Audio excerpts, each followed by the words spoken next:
बिस्मिल्लाहिर्रहमानिर्रहीम।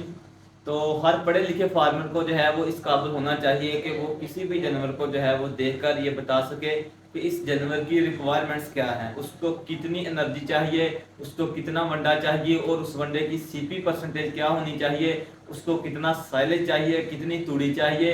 इसके साथ साथ ड्राई मैटर जो है वो बॉडी वेट परसेंटेज के हिसाब से कितना चाहिए। ठीक है, ये सब चीज़ें जो है वो एक पढ़े लिखे फार्मर को जो है वो पता होनी चाहिए। इंशाल्लाह इस वीडियो में जो है वो आपको इस काबिल बना देंगे कि आपको जो है वो इन तमाम चीज़ों के बारे में जो है वो इन्फॉर्मेशन होगी और आप किसी भी जानवर को जो है वो देखकर ये बता सकेंगे कि इस जानवर की रिक्वायरमेंट्स क्या हैं, इसको हमने कितनी सीपी देनी है टीएमआर की शक्ल में, इसको हमने कितना वंडा देना है। तो ये दूध वाले जानवरों के लिए है। अर्ली लैक्टेशन में दूध वाले जानवर की रिक्वायरमेंट्स और होती हैं, मिड लैक्टेशन में रिक्वायरमेंट्स और होती हैं, लेट लैक्टेशन में रिक्वायरमेंट्स और होती हैं। सबसे पहले बात कर लेते हैं अर्ली लैक्टेशन की। ठीक है, तो सीपी परसेंटेज है। तो सीपी परसेंटेज जो है वो अर्ली लैक्टेशन में जो एनिमल है आपका, उनको सीपी परसेंटेज कितनी चाहिए? तो उनको सीपी चाहिए जी 17 से 18%। जो मिड लैक्टेशन में होंगे उनको चाहिए 16%। जो जानवर आपके लेट लैक्टेशन में होंगे उनको चाहिए 15%। और इधर एक चीज मैं आपको कंफर्म कर दूं कि ये जो सीपी परसेंटेज लिखी हुई है ये टीएमआर की लिखी हुई है, टोटल मिक्स राशन, यानी कि जो भी आपने उनको देना है उसमें साइलेज आ जाता है, वंडा आ जाता है, तूड़ी आ जाता है, सब चारा आ जाता है। ठीक है, ये उसकी सीपी लिखी हुई है, सिर्फ वनडे की सीपी कैलकुलेट नहीं करते। जब भी एनिमल को फीड करवाते हैं तो टोटल राशन की सीपी देखते हैं 17 से 18%। इसके बाद है dry matter intake body weight के हिसाब से। ठीक है, कितने परसेंट बॉडी वेट के हिसाब से आपने ड्राई मैटर देना है? तो जो अर्ली लैक्टेशन वाले एनिमल है उनको आपने देना है जी 4% बॉडी वेट के लिहाज से। ठीक है, जो मिड लैक्टेशन वाले हैं उनको आपने देना है जी 3.5% के हिसाब से। और जो एनिमल लेट लैक्टेशन में है उनको आपने देना है जी 3% के हिसाब से। ठीक है, तो अर्ली लैक्टेशन का मतलब है कि जिन एनिमल्स को, जिन जानवरों को बच्चा दिए हुए जो है वो 3 से 4 मंथ तक हुए हैं। ठीक है, मिडिल लैक्टेशन का मतलब है कि वो जानवर जिनको बच्चा दिए हुए 4 मंथ से लेकर 7 मंथ तक का दुरानिया हो चुका है, उससे आगे जो है वो लेट लैक्टेशन आ जाता है। ठीक है, अब तीसरे नंबर पर है जी फैट परसेंटेज, कि आपके जानवरों को फैट की कितनी मकदार चाहिए। ठीक है, तो इसमें जो अर्ली लैक्टेशन वाले हैं उनको फैट ज्यादा चाहिए होती है। ठीक है, 5 से 7%। और जो मिडिल लैक्टेशन वाले हैं उनको चाहिए जी 4 से 5%।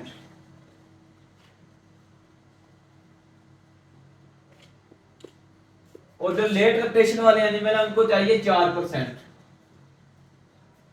इससे आगे आ जाता है कि कंसंट्रेट रेशियो। कंसंट्रेट आप यूं ही समझ लें कि वनडे को कंसंट्रेट कहते हैं, यानी कि आपने ड्राई मैटर बॉडी वेट के हिसाब से जो है वो ड्राई मैटर तो कैलकुलेट कर लिया।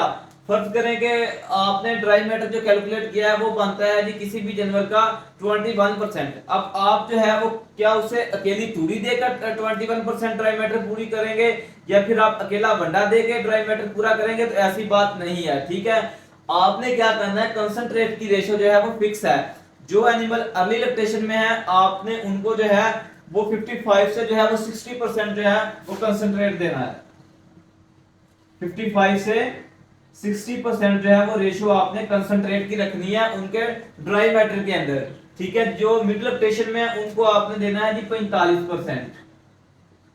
जो लेट लैक्टेशन में आपके एनिमल है उनका आपने कंसंट्रेट रेशियो रखनी है 40%। क्योंकि ऐसा नहीं हो सकता कि जितना आपका ड्राई मैटर निकला है, फर्ज करें कि 21% निकला है, तो आप सारे का सारा ड्राई मैटर जो है वो तूड़ी से पूरा कर दें। ठीक है, ऐसा भी नहीं हो सकता कि आप सारे का सारा ड्राई मैटर जो है वो वनडे से पूरा कर दें।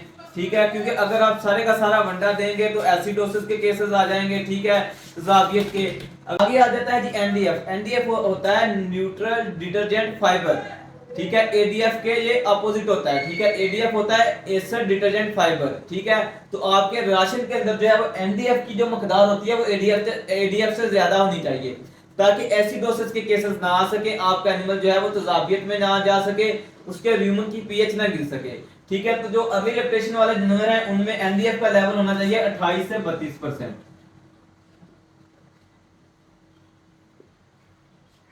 और मिड लैक्टेशन वालों में होना चाहिए ये 33%। लेट लैक्टेशन वाले जो एनिमल है उनमें होना चाहिए 35%। आगे आ जाता है जी मेन चीज आरयूपी और आरडीपी। आरयूपी होता है ह्यूमन अनडिग्रेडेबल प्रोटीन, यानी कि ये ह्यूमन में डिग्रेड नहीं होती, जिस प्रोटीन की ह्यूमन के अंदर जो है वो तोड़फोड़ नहीं होती उसे कहते हैं ह्यूमन अनडिग्रेडेबल प्रोटीन।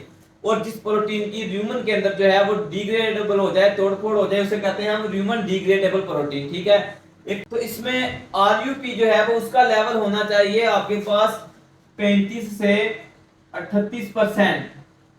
ठीक है, और जो आरडीपी है, ह्यूमन डिग्रेडेबल प्रोटीन है, उसका लेवल होना चाहिए आपके पास 62%।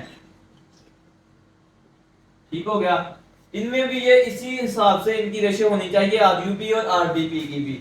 तो इधर मैं आपको एक बात बता दूं कि ये रिक्वायरमेंट्स जो हैं ये प्योर ब्रीड के जानवरों के लिए हैं, जिसमें अमेरिकन आ जाता है, डच आ जाती है। ठीक है, अगर आपने क्रॉस ब्रीड के लिए तैयार करनी है तो आप इनको जो है वो 1 से 2% कम कर दें। ठीक है, प्रोटीन को 1 से 2% कम कर दें, ड्राई मैटर इनटेक को आप 0.5 कम कर दें। ठीक है, बाकी चीजों को भी जो है वो आप 1-2% कम कर दें, क्योंकि एक बात याद रखें कि बहुत सारे जो है वो लोग इधर मिसगाइड करते हैं, वो प्योर ब्रीड में और क्रॉस ब्रीड में फर्क नहीं समझाते। ठीक है यार, इन दोनों की रिक्वायरमेंट्स जो है वो डिफरेंट है। ये कैसे हो सकता है कि एक जानवर जो कि आपको 40 से 45 लीटर दूध दे रहा है उसकी रिक्वायरमेंट भी वही हो, और दूसरा जानवर आपको 20 लीटर दूध दे रहा है या 15 लीटर दूध दे रहा है तो उसकी रिक्वायरमेंट भी सेम हो।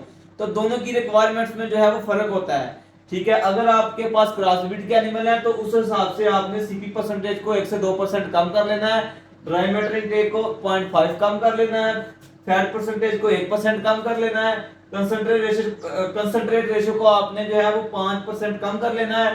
ठीक हो गया, एनडीएफ को 2% कम कर लेना है, आरयूपी को 3% कम कर लेना है, आरडीपी को भी आपने जो है वो 4 से 5% कम कर लेना है। ठीक हो गया, अगर आपके पास क्रॉस ब्रीड के एनिमल है। तो इंशाल्लाह नेक्स्ट वीडियो में आपको बताएंगे कि आपने सीपी परसेंटेज को, टोटल मिक्स राशन की को कैसे कैलकुलेट करना है, ड्राई मैटर इनटेक को कैसे कैलकुलेट करना है, फैट को कैसे कैलकुलेट करना है, और कंसंट्रेट जो रेशियो है वो किस तरह आपने एडजस्ट करनी है। इंशाल्लाह ये नेक्स्ट वीडियो में आपको जो है बताएंगे।